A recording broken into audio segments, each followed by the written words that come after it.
the last series on contentment, and I'm not starting a series today. I'll do that in 2 weeks.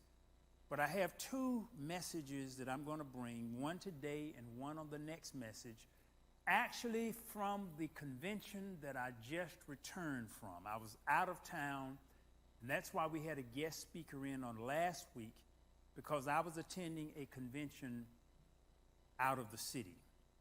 And the convention was simply called the Biohacking Conference.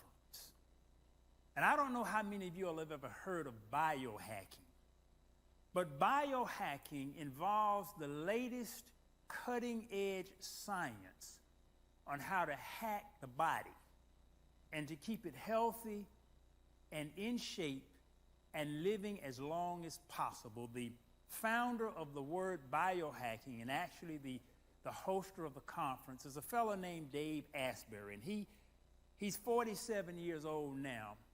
But I heard Dave say he has plans, and I thought, people are amazed when I tell them I'm going to live to 116, not just live to 116, but live to 116 fully and vibrantly until the last 10 seconds. That's my true goal and mission in terms of how this body goes, is to make it to 116. Dave is planning on making it to 180. And I said, 180?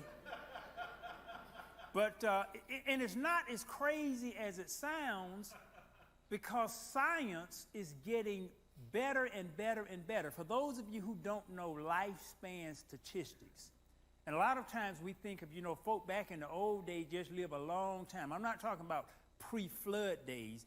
I'm talking about in the 1900s and the 1700s.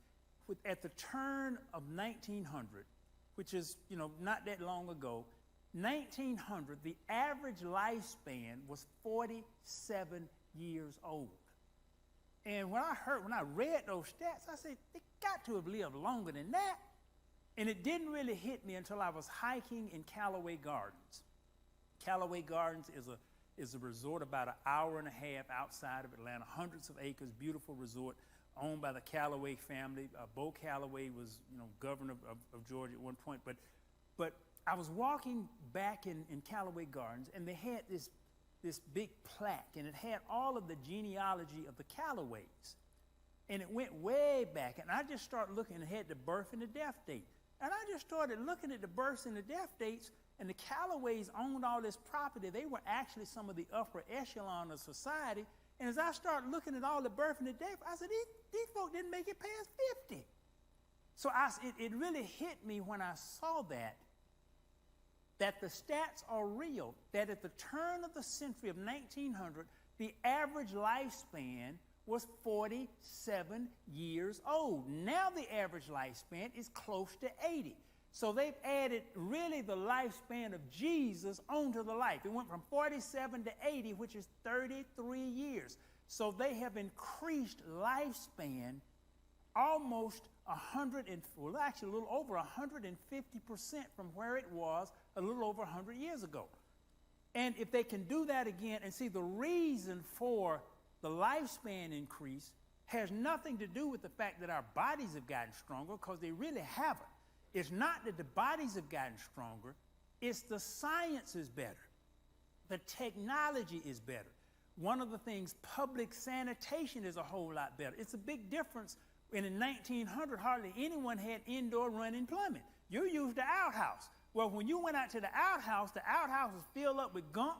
The outhouse had flies all over it. It was unsanitary. You didn't have toilet tissue. You used the Sears Roebuck catalog. So you had all of this stuff back in the old days that made sanitation much worse. You didn't have modern running water. You didn't have the FDA, and you didn't have the USDA. You didn't have all of that stuff. So you died mostly in the old days early from infectious diseases, tuberculosis and pneumonia and all that kind of stuff. All of the things that were germy, that's what kills so many of the people. Now we're dying from lifestyle-related disease, heart disease, cancer, diabetes, kidney failure. All these are lifestyle-related. So we went from bacteria and viruses to how we live.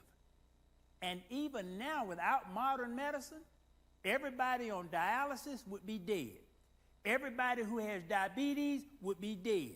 Everybody who's taking high blood pressure medicine would more than likely be dead. So we're looking now at medicine has changed and it has lengthened lifestyle tremendously. So it's not ridiculous that if medicine has taken lifespan 50% in a little over 100 years, it's no telling where it may take it in the next 100 years. So Dave Asbury's goal of living to be 180, and he's 47 now, it's not utterly ridiculous because he's on the cutting edge of science and biohacking to take the body to another level. And my message today is simply entitled, The Ultimate Biohack. And I spent all day Friday from 9 to 6, all day Saturday from 9 to 6, and Sunday I spent in classes being lectured to, learning, looking at exhibits about all of the modern stuff that's here, all of the state-of-the-art, listening to doctors. And from that, I got the ultimate biohack that can extend your health and that can extend your life. And I want to share that with you today in this ultimate biohack message. And as we were there at this conference, this is all science. Doctors, practitioners of health, and all type of scientists were there. Authors, most of the people had written multiple books who spoke to us. The most famous person who spoke to us was Dr. Joseph Mercola, and those of you all know him. He's the one that he's listed as the #1 person of the spreader of misinformation about the pandemic. And he's refuted and dispelled all of that. He's come out with the facts, and folk just don't like him, particularly the power structure. But Mercola was there, and one thing I can tell you about Mercola, he is 67 years old, and I'm sitting there in the audience looking at this man, and he showed us he deadlifted 400 pounds 4 times. And he's nearly 70 years old. He looks vibrant, he's muscular, he's strong. He looks like what he talks like. So this man talks about how you can be healthy, how you can extend your life. And one thing about it, if I'm going to listen to somebody, my first question is what? What is it doing for you? See, if I want to listen to somebody telling me about health, I want to see what your body look like. That's the first question. I don't want anybody all out of shape trying to tell me about health. No. I want to ask them, what you looking like? Is it working for you? This is the way a lot of times it is with Christianity. When we want to tell people about Jesus, the first question they want that's running through their mind, how is it working out for you? This is why we have to be the light of the world. We have to show people what it's supposed to be like. Because the first question they want is, how is it working for you? So when I did see Mercola, I said, whoa, this man is in really, really good shape. He is living what he is preaching.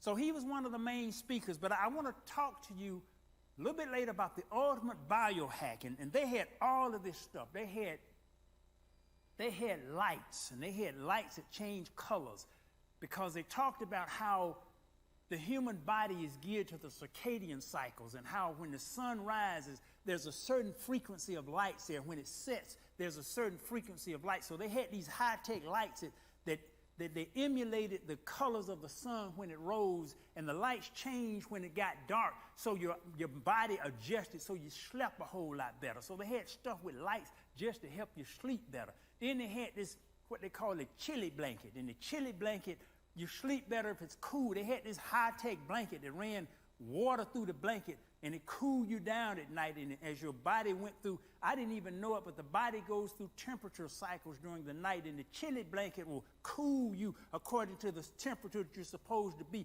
so you sleep better. So they had this chilly blanket. Then they had the sounds. They had all of these sound frequencies that they said, this is what will help you do this, and this is what will energize you. This is what will calm you down. This will help heal you. They had all this kind of stuff. They had the PEMF machines, which are pulse electromagnetic frequency machines, and some of you may have seen these. These are what a lot of the pro athletes use. They'll put these pads on it. They make your muscles jump. They had this on TV once where, you can get this machine and just put the pads on your stomach, and you didn't have to exercise it, just make your stomach jump and make, then you got to do some work out to get this stuff. But anyway, they had all of this stuff, and they had all of these machines. They had bicycles, and the bicycles, you only had to work out for 8 minutes and 40 seconds, and you got a full day's work. I bought 2 of the bicycles. They come into the office, because some of my folk just won't have workout. I said, maybe if they can put 8 minutes and 40 seconds, maybe they'll do 8 minutes and 40 seconds. So I actually bought 2 of the bicycles, and they had another machine called the Biocharger. I bought a Biocharger. The Biocharger it's a big fancy looking machine that sits on a desk, and it radiates different healing frequencies, and they've got 1,100 healing recipes when stuff is wrong with folk, and it radiates. Now whether or not it works, I can't really say all of that, but I listened to the science of it. I knew it from a long time ago. This is the most advanced machine on the market. It costs $15,000, but I bought one. And I'm going to bring it to the people at the office, because a lot of folks just not going to do the right stuff. Y'all know that? Some folks just ain't going to do the right stuff. They're not going to eat right. They're not going to exercise. They're not going to drink their water. They're just not going to do right. So sometimes with folks not going to do right, you have to have what's called a hack. And a hack is something, I can't get them to exercise 40 minutes or 60 minutes a day, but maybe I can get them to do 8 minutes and 40 seconds. So that's why I bought the bicycles. So they had all of this stuff that helps you. They had cryo chambers, which are chambers that you go in and it chills your body down. And the cryo chamber was about $20,000. You just need to hop in a cold shower. That'll do the same thing as a cryo chamber. And then they had all of this. They had oxygen machines, and they had the little canisters of oxygen where you can just breathe pure oxygen. You just get up in the morning. You get up in the morning, go outside, the air is fresh and clean. At night, in the middle of the day, it gets muggy. You get up early in the morning before the sun come up, go out and take a deep breath. That's your oxygen. So instead of you paying all this money for all this expensive biohacking machine, but you do have to get up early. See, that's the snag with it. You got to get up early, or you got to go out there with Joseph and sleep in the woods. You can get plenty of oxygen. Otherwise, you got to buy this machine. So they had all of this stuff, and then they had the detox. And I looked at all of the detox. None of that detox stuff was as good as the cleaner, and none of it was as good as Do 42 at do42.com. So we still have some stuff that's better than any of that. But as I listened to all of this stuff, I got from this convention the ultimate biohack that I want to tell you about today. And I want you to be like Clint Eastwood. You know, Clint Eastwood, you all know he's a famous movie actor. He was in, his most famous role is perhaps Dirty Harry, and his most famous line was, "Make my day." When he would, criminal be trying to run away, he had this big 44 Magnum, and he would just point at them, just say, "Make my day." Just go ahead and try to pull a gun. Just make my day. So the folk wouldn't move with that line. So that was his most famous line. But I brought up Clint Eastwood because I went to see his current movie that's out called Cry Macho. And in this movie, I said, Clint is looking kind of old. I said, he about 80 years old. And I noticed a difference between the way he was when he played Dirty Harry versus now. Clint was, he's walking old, he's a little bent over, he's thin and looking frail. I said, Clint by 80. And I said, let me look up and see how old Clint is. Clint is old. He's looking old. And see, that lets you know no matter how vibrant you were, sooner or later, even if you take the best care of this body, sooner or later it's going to give out. I got the 116. At 115, I can't believe he 115. So I plan on being like that, but it's going to take a whole lot of work to do that. So I just Googled. I said, how old is Clint Eastwood? Clint Eastwood, 91. So he was 91 in the movie. And see, this is the mindset. That's why I said I want you to be like, see, Clint Eastwood is making movies at 91. He starred in the movie. He directed the movie. Clint is making movies at 91. Most 91-year-olds can't even go to the movie. So that's the difference. That's the difference in what you can be, but you will never be what you can be following the crowd. So I want you to be like Clint Eastwood. I want you to be like Mercola. Now, you don't have to be all controversial like it, but one thing I can tell you, he's in doggone good shape. Now, if he dies soon, that's probably because they don't gonna kill him. But it's not because he's gonna just drop off because the government seriously don't like McCullough, so they may kill him, but he's not going to die because of natural causes. But I want you to be like Clint Eastwood. This man, 91 years old, directing and acting in movies, and his voice and his mind is just as sharp as it ever. He got the same facial expression. That's the same as he was back with Dirty Harry. So this is the difference between what you can be, and don't let the world scare you about how everybody else normally is. But if you biohack, and I'm going to give you the ultimate biohack that I got from this convention. I want to tell you about the detox. Now, the detox, they had some serious detox stuff. They would talk about one of the main things that you needed to detox from your body was mercury. Mercury is, it's an element. A lot of people primarily got excess mercury from two different sources. Silver fillings, the old amalgam silver fillings that they used to put in people's mouths, it was made out of mercury.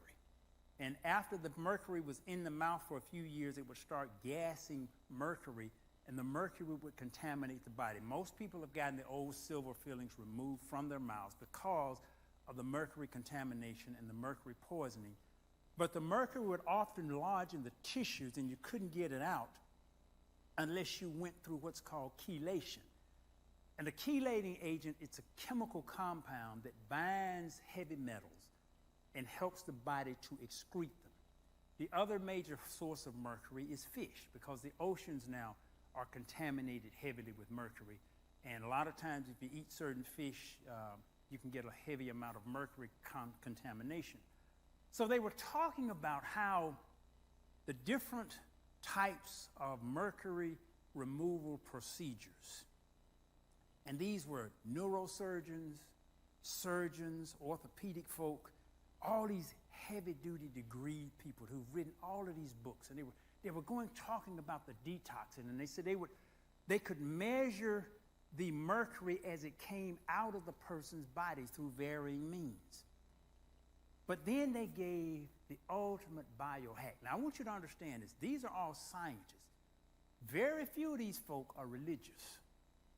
Very few of them, if any, very few of them are religious. And they're talking about getting these toxins out of the body and how it transforms people's lives once they can get the body clean. They hadn't read about Do 42, but that does the same thing. So they were talking about this and talking about it, and they gave case after case of how sometimes the mercury was really stubborn to get out of folks' bodies. And they would give them the chelating agents, and when they measured the effluent that came off, it wasn't much mercury in it.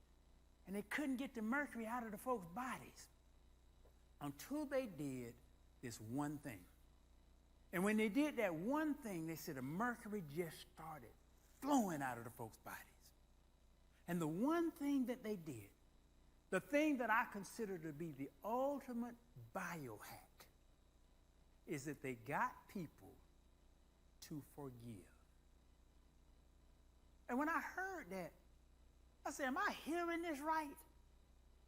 Here, this is a neurosurgeon, a person trained in all of the modern medical science. They're talking about getting heavy metal toxicity out of the body. And they're talking about they measure it when they give the chelating agents, and not much would come out. But when they got people to forgive, the mercury poured out of their body. And I had to say, I said, am I hearing this right? Now, I could understand a preacher saying that, but not neurosurgeons. And speaker after speaker after speaker, they would talk about the science, and then they would talk about what we call the spiritual aspect. And one of them even put it blunt. He said, look, so I'm just going to tell you, none of this stuff going to do you any good if your spirit clogged up. Here's a scientist telling the folk this. They ain't mentioned God, ain't mentioned Jesus, but they're talking about, and my next sermon that I'm going to talk about is the 6 phases of meditation. Same as prayer, but this man taught on the 6 phases of meditation. And I said, wait, this stuff sounds like this is exactly the same stuff Jesus said. And it's, the science is coming back to the same thing the Bible says. Even science is coming back to the first part about creation, when now the physicists are saying, because they used to talk about, they can't believe that the world was made in 7 days. Now they're talking about all matter just suddenly appeared in literally a nanosecond, which is a billionth of a second. So they're saying now everything just, not only, you can't even conceive of how quick a billionth of a second is. They're saying all of the stuff just appeared like a light switch was turned on. No Big Bang, none of it. It just showed up. And these are physicists who have done the research, and they say it's leading us to see everything just instantly appeared. And as they're doing this biohacking into human longevity and health, they're coming right back to what Jesus told you. They're coming right back to what the Lord's Prayer told you. Lord, forgive us our trespasses as we forgive those who trespassed against us. And right after that, Jesus says 2 times, if you don't forgive other folk, my Father in heaven will not forgive you, and your healing will not come with unforgiveness. The scientists just went through the technical aspect of all this. See, some of us just got all this mess in us. You full of, yes. And see, they weren't religious. They were using the actual word. They were using the actual word. You full of, yeah, and that's what was happening. And you can't get this stuff. I know you're saying you're full of stuff, exactly. So you can't get this stuff out of you with unforgiveness in your heart. It's killing you. And it's not a matter of whether it's justified on whether the person did you wrong or not. That's not the point. If you don't forgive, this stuff inside of you will kill you. And it's a book that I read years ago. I told you about it, written by a cancer specialist and an oncologist. He said he's never run across a case of cancer where the person did not have significant unforgiveness. It will kill you. It will kill you. It will kill you. So if you don't learn how to let this stuff go, I don't care what they did to you, whether it's justified, I don't care what they did to you. If you don't learn how to let this stuff go, it will kill you. And nobody is worth that. Nobody is worth that. It's not worth for you to hold on to the hate, for you to hold on to the meanness, for you to hold on to the animosity, for you to hold on to the ill will, because it's killing you. And it's clogging up your body. Your body cannot even eliminate the stuff it needs to eliminate because you're holding stuff in. And when you hold this stuff in, it kills you. It makes you sick. And you will not be healed until you can learn and until you can forgive. And this is what these scientists were saying. And they were measuring it. That's the difference. They were measuring it. So they could tell the mercury, even give them all these chemicals, the body wouldn't let it go until they got the folk to forgive. And the minute they forgive, here come all this mercury pouring out that they could measure. So I tell you people right now, because if you are alive on this earth, you will have folk who will do you wrong. No question about it. They're not going to do the right thing. They're going to do wrong stuff against you. They're not going to do what they're supposed to do. You're going to have that without question. And it can cause you to build up an animosity. It can cause you to go to bed mad, cause you to go to bed and wake up resentful. And this stuff will kill you. Simple as that. It will kill you. It will kill you. So the ultimate biohack, with all of this stuff, and I got all this fancy machine coming, all these fancy bicycles, we got all this fancy stuff, we got all this stuff. If you got unforgiveness in your heart, if you got animosity and hate built up within you, none of that stuff is going to do you any good. And they were giving these folk high-powered chelations. I mean, they had booths there with, they had IV stuff just running in the vein. Most of the chelating agents are intravenous. So they actually put it in your veins. Even putting it straight in your blood, couldn't get it out. When the folk would not forgive. And see, when you got the blood of Jesus, if the blood of Jesus forgiving you, why can't you forgive somebody else? You want forgiveness, don't you? You pleading the blood over you. You want forgiveness, but you don't want to forgive anybody else. So you got to let this stuff go. Because you think holding it in going to hurt them. No, it's not hurting, it's hurting you. It's messing your life up. It's messing your health up. It's messing your sleep up. It's hurting you. And unless you can let this stuff go, not only will it kill you, it makes your life miserable while you are here. Because you don't have the freedom and you don't have just breathing in the fresh, clean air. There's something about it when your soul is not burdened down with all this unforgiveness. You just live life better. You live it in a much greater joy and a much more just the freedom of just the fresh air. When you got unforgiveness, it stinks. And some of your breaths are stinking because all the stuff you got inside because you won't forgive. And it clogs you up and it messes you up. The ultimate biohack, forgiveness, costs you no money. Now, I wish I could sell you a $100 handkerchief and you can just lay this handkerchief across your head and it would cost, no, that ain't gonna work. I wish I could sell you a $100 handkerchief. And if it was such a handkerchief, it'd be well worth the money. But there is no $100 handkerchief. There is no $100 line. You got to do this stuff yourself. Forgive. Forgive. Forgive. Forgive us our trespasses as we, not God, as we forgive those who trespassed against us. You got to do that. In the Lord's Prayer, God will forgive you your sins, but you have to forgive other folk their sins against you. You have to do that. You must do it, and you get the benefit. It's the ultimate biohack. Now, I paid $1,750 to go to that convention for those 3 days.